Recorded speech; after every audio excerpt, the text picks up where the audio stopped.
Public officials. The Conduct of Public Officers Bill has been forwarded to Parliament for approval.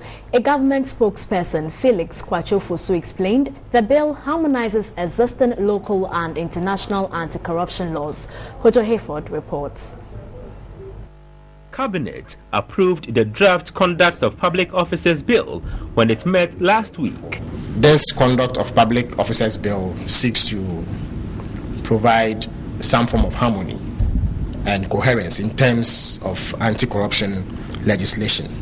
Now, the object or purpose of this bill is to help prevent, detect, punish, and if possible, eradicate corruption. The draft anti-graft law, he noted, also captures international law on corruption. The Conduct of Public Officers Bill will also help domesticate the United Nations Convention on Preventing Corruption. The United Nations Convention Against Corruption, and also seek to incorporate within our laws the African Union Convention on Preventing and Combating Corruption. Now, these two conventions offer an international template for anti-corruption. It also seeks to give effect to laws on conflict of interest and codes of ethics for public officials. You may already be aware that Shraj drew up a code of conduct sometime last year or so.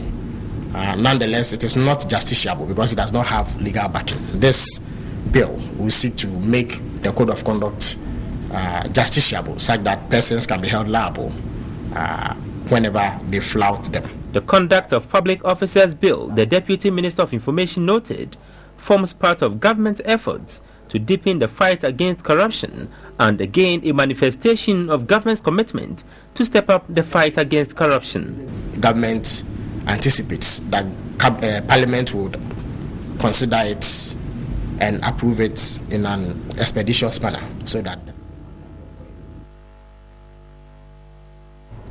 In other news, despite an announcement on Monday that the board of Ghana Airport Company had relieved its CEO, Dorino Sufianko, of her post, information is rife that she is still in office. And joining me on the phone line is my colleague Thomas Adote Papo. Good afternoon, Thomas. Okay.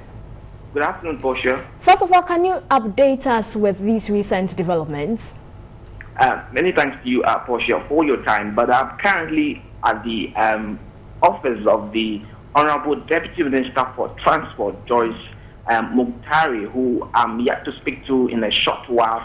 But the information, as you know, is that the CEO of the Ghana Airport Company was relieved of her post. That information is not too clear as we speak now, but we are going to speak to the Deputy Minister and ask her other issues concerning the challenges that airlines in this country have been confronted with. But let me quickly ask her, just to assure Ghanaians that indeed there's no misconception as to whether or not the CEO of the Ghana Airport Company is in office. Hello, madam. You're welcome to TV3.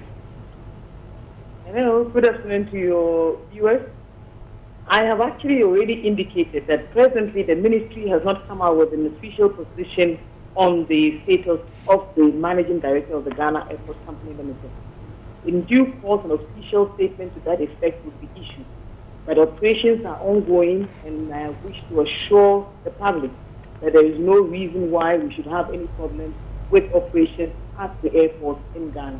So as I speak to you now, there will soon be an official position on the matter. In the interim, whatever that is out there, I think is in the public domain, and an official statement would be issued in due course.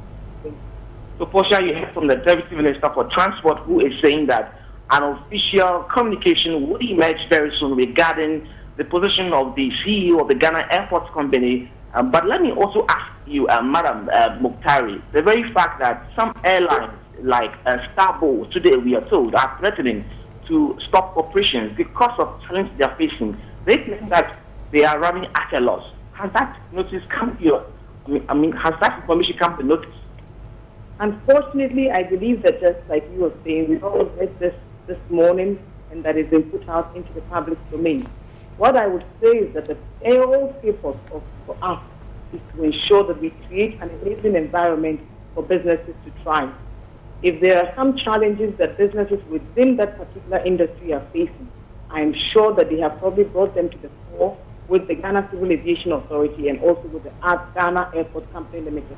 As I speak to you now, no official complaint has been received by the Ministry of Transport.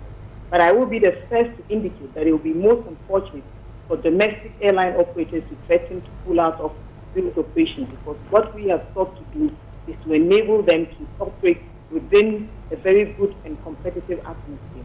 And I believe that that is the purpose for which government liberalized that whole industry. And we are here to support them in any endeavor. And I would be most grateful if they will bring their complaints to the ministry so that we can all dialogue and find an amicable solution to the challenges that they're being faced by them presently.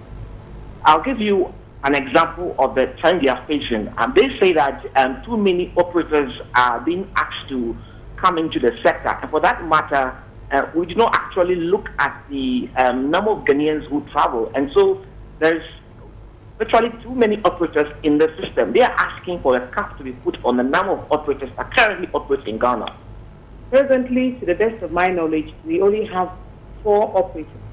One of them is currently not working because they have some operational challenges and are presently not in operation. So for now, we have 4 operators in that industry. And I am assuming that should there be a need to increase the number of operators, there will be some consultation with the stakeholders, which includes the current operators. As we speak to you now, there are 4 operators. If there is a need to put a cap, I'm sure some dialogue will go into it, and that the regulator, which is the Ghana Civil Aviation Authority, would give indication as to how many licenses should be issued and to whatever ratio it is to the passengers that use the domestic terminal and the services provided by these operators.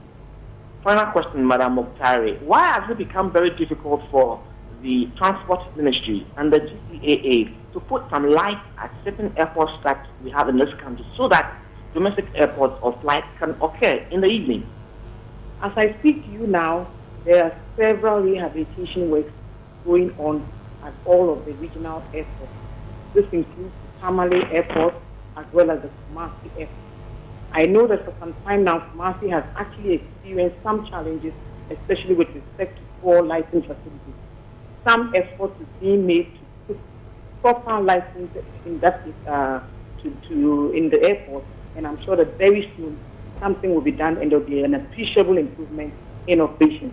We want to encourage our domestic operators to operate efficiently in a technically sound environment.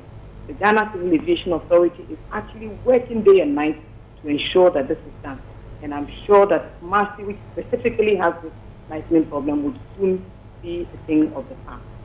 Oshia, you heard from the Deputy Minister for Transport, George A.B. Mokhtari, who has been speaking to us on some of the challenges facing the airline industry in Ghana. But the information is that the ministry is meeting to give a final directive on the alleged, sack by the CEO of the Ghana Airport Company. Over to you, for sure. Thank you very much, Thomas Adote Papo, for that update, and that's it for business.